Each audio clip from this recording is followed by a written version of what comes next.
सवाल नंबर 1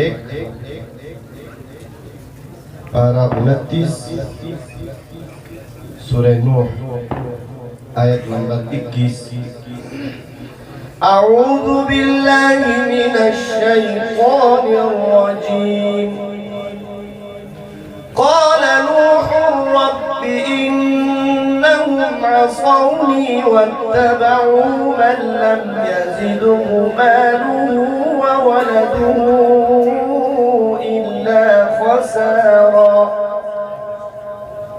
أعوذ بالله من الشيطان الرجيم بسم الله الرحمن الرحيم قال نوح رب إنهم عصوني واتبعوا من لم يزده ماله وولده إلا خسارا ومكروا مكرا كبارا وقالوا لا تذرن آلهتكم ولا تذرن ودا ولا سواعا ولا يعوث ويعوق ونسرا وقد أضلوا كثيرا ولا تزد الظالمين إلا ضلالا. सवाल नंबर 2 पारा 28 सूरह الصف आयत नंबर 1।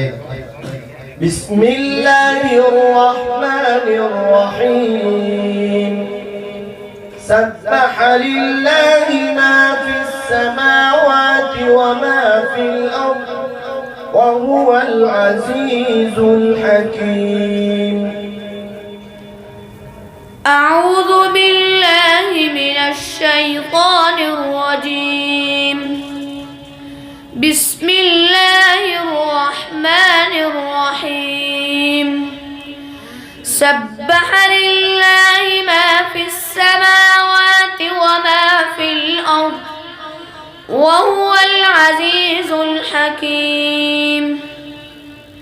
يا أيها الذين آمنوا لم تقولون ما لا تفعلون كبر مقتا عند الله أن تقولوا ما لا تفعلون إن الله يحب الذين يقاتلون في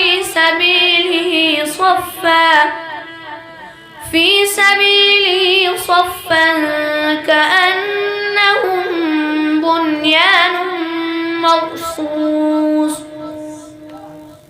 सवाल नंबर 3 पारा 26 सूरह al-Ahqaf आयत नंबर 27। أعوذ بالله من الشيطان الرجيم ولقد أهلكنا ما حولكم من القرى وصرفنا الآيات لعلهم يرجعون. أعوذ بالله من الشيطان الرجيم بسم الله الرحمن الرحيم ولقد أهلكنا ما حولكم من القرى وصرفنا الآيات لعلهم يرجعون. فلولا نصرهم الذين اتخذوا من دونه قربانا آلهة